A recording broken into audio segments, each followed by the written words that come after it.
Hey, what's up guys? Ryan here from ExtremeTerrain, and today I'm here with the M.O.R.E M.O.R.E transmission and oil pan skid plate fitting your 2007 to 2018 Jeep Wrangler JK. Now this is going to be for those of you Jeep owners that are off-roading enthusiasts, rock crawlers, and are looking for some serious underneath protection for your rig. Now this is going to fit both the 3.8 liter and the 3.6 liter models, as well as the 4-door and the 2-door. So whatever setup you have, this bad boy is going to bolt right on. Now as far as prices are concerned, this is coming in right around $300, which I think is pretty reasonable considering what you're getting. This is a very high quality item and you really get what you pay for. There are some cheaper options out there on the website and they do have some flaws, whether it's just fitment issues, two-piece design, so on and so forth. So overall, this is a very high quality product and it's really gonna stand up to all the abuse that you want to subject and put it through. Now as far as install goes, it's a relatively simple install. There is some minor drilling. I'm going to give it a 1 out of 3 wrenches on the difficulty meter, but overall you can get this thing installed in about an hour.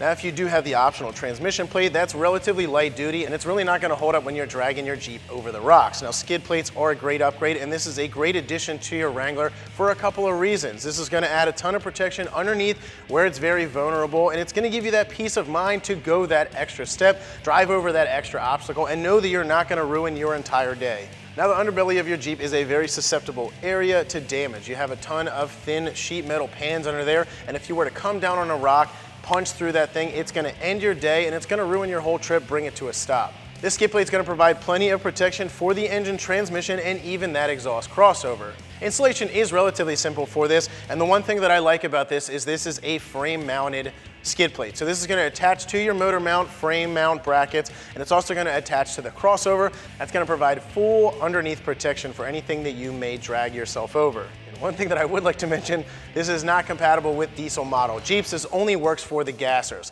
Talking about this skid plate, this is a very nice skid plate. Obviously this is a one-piece design, and that's what I really like about this. There's no real seams or anything like that that you're going to get stuck on, hung up on, and there's a couple other things that I really like about this as well. Now this thing is made from 3/16" steel. It's a one-piece design and it's a very nice design. You have these rolled edges and you even have these supports in here. That's going to make this a very strong skid plate and a very nice design. This thing is going to stay tucked up nice and neat, and it's going to give you plenty of clearance. Some of the issues with aftermarket skid plates is going to be the width of them. They're going to run in the drive shaft and under that full flex, and you're not going to have this issue with this particular skid plate. Now this has a hole cut in it. One of the issues with having a skid plate under there, of course, is going to be changing that oil. This has a nice hole cut in there that's going to allow you to access that bolt in the oil pan, pull that out, change your oil. You're not going to make a huge mess. And one big thing is you're not going to have to take this back off to change your oil. Now this whole pan is going to stay very nice and tight, tucked up in there, but it's still going to give you plenty of clearance. Your exhaust crossover is going to be right about here, and one of the things is collecting crap on top of this when you're out there on the trails. Now this has some very nice drain holes, so anything that you may slosh up in here, that's just going to drain back out. It's also going to give you a very nice point where you can wash this thing out. That way that crossover tube isn't going to catch anything that you get caught up here on fire.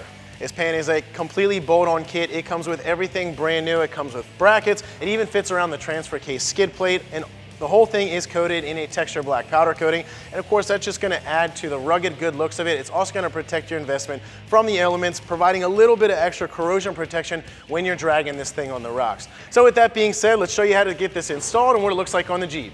Tools we use for this install: pry bar, safety glasses, safety gloves, 19mm socket, 18mm socket, 5/16 Allen, 3/8 drive impact, 3/8 drive extension, 3/8 drive ratchet, 18mm wrench, 19mm wrench. Other tools that you'll need: a torque wrench. All right guys, so the first thing you need to do, if you do have that optional skid plate, you'll need to take that off. We're just going to jump right into the install. First thing we're going to do, we're going to start loosening up some bolts so we can get our brackets on. Now over here on the driver's side, we're going to have to loosen up this long shish kebab bolt for our motor mount. So you're going to take an 18mm wrench, 18mm socket. So we're going to back that nut off just a little bit. That way we can slide our bracket underneath. So it would be a good idea to spray these threads with just a little bit of rust-busting lubricant.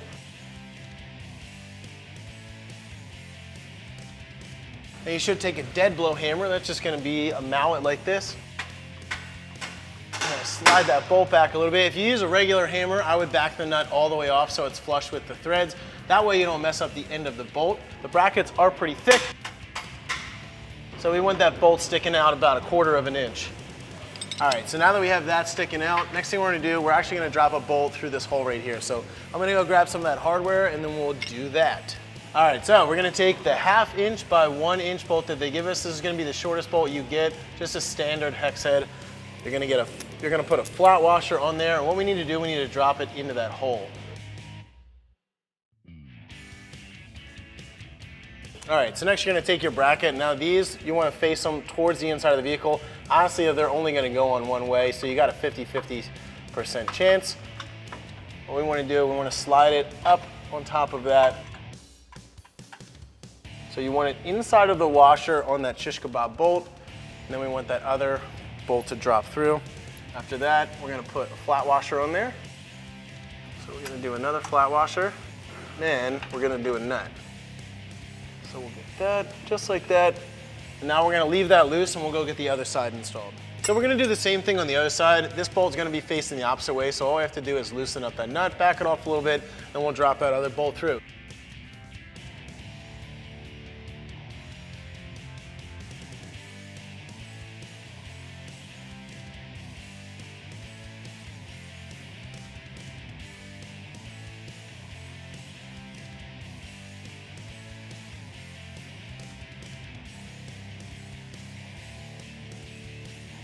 All right guys, so for the passenger side, what you wanna do is just take a pry bar and just go in between the actual bracket and the motor mount. Just have someone push on it a little bit and that's gonna allow you to get that bolt in. After that, we're gonna hang the bracket. Slide that underneath, drop that bolt down through, and then same thing. We're gonna do a flat washer and then we're gonna do one of the provided nuts.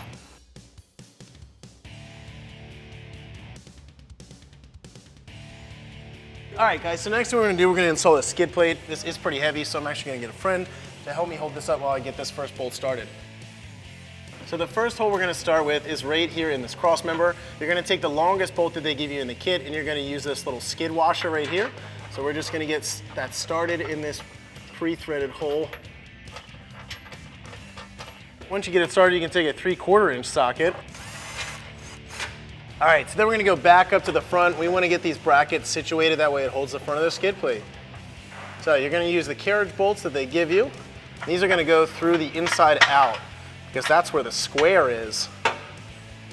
On the outside, we're gonna do a flat washer, and then we'll do another nut. And we're gonna leave those loose, we'll get the other side installed. So same thing goes for the other side. We're gonna use that carriage bolt. You just wanna drop it through, line up the square head with the square hole. Flat washer, and then a nut. And now that's pretty much gonna set the front in place. So what we're actually gonna do, we're gonna go to the back and we're gonna drill some holes. So going back to the back side of the skid plate, we're gonna have 2 bolt holes left in this skid plate. This one over here on the driver's side, we actually have a hole in this cross member here. If you don't have that hole, you'll need to drill it with a 1/2 inch drill bit. We're gonna take the last 2 button head bolts that we have that are Allen keys. We're gonna put a flat washer on those. They're gonna go up through the bottom. Inside, we're gonna do another flat washer, and then we're gonna do a nut. So we got that one in. What we're gonna do, we're just gonna mark and drill the other hole. So on the passenger side, we need to drill through here and through the frame rail. So we have a 1/2 inch drill bit, a drill. Of course, you wanna put your safety gloves on and your safety glasses. Last thing you wanna do is get metal in your eye. We're just gonna go up through this hole and just drill all the way through.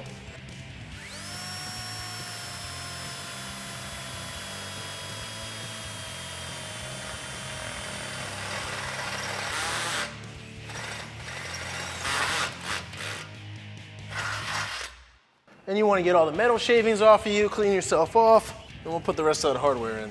All right, so after you drill that hole, of course, you want to paint that bare metal. So you can just spray it with some spray paint, or you can just get a brush up in there and kind of brush it. After that, same thing, we're going to use that button head bolt, flat washer on it. It's going to go up through that hole.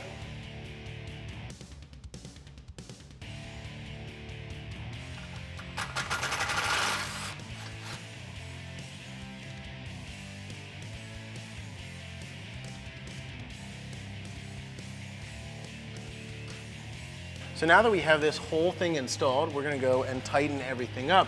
We're gonna start up here at the front motor mounts, and we're gonna tighten up the bolts that hold this bracket in place. So you wanna make sure that this bracket is flush with this other bracket, there's no gap in there. And we're gonna tighten up that motor mount bolt first.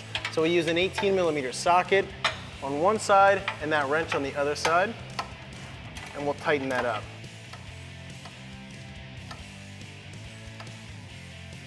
So once you get that bolt tight, we're going to torque it to 45 foot-pounds, and then we're going to tighten up this other bolt. Now to tighten up this new bolt, you'll need a 19mm wrench and a 19mm socket.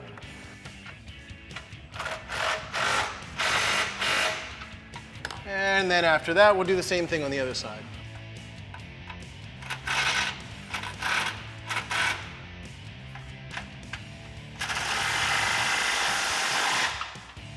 All right, so next we're going to tighten up where the skid plate attaches to these brackets. So you're not going to need a tool to hold the inside because it's a carriage bolt, it's going to hold itself. So we'll just use a 19mm socket to tighten up the outside. And make sure that you press the skid plate up, get it in position. Go over to the other side, do that same thing. So we're going to go to the back. We're going to tighten up those last 3 bolts. We are going to start in the middle, tightening up that one with the skid washer. Now you can use a 19mm, 3/4, whatever you have. After that, we're going to switch bits. We're going to go over to a 5/16 Allen. We're going to grab a 19mm wrench again. We're going to tighten up these 2 end bolts.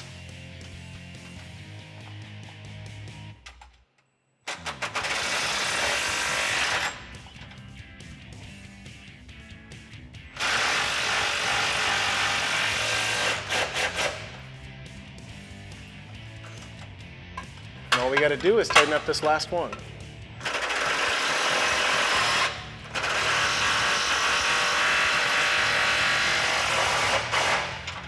All right guys, so now that we have this thing fully tightened up, that is going to wrap it up for the review and install. There is one last thing that I would like to mention. This thing comes powder coated, but when you go out there on the trails, if you scratch some of that powder coating off, just paint it. You can get a can of Rust-Oleum, black Rust-Oleum. It's very cheap, and all you want to do is just cover up those bare metal spots, keep this thing from rusting. However, like I said, this is going to wrap it up for the review and install. For more videos and products like this, keep it right here at ExtremeTerrain.com.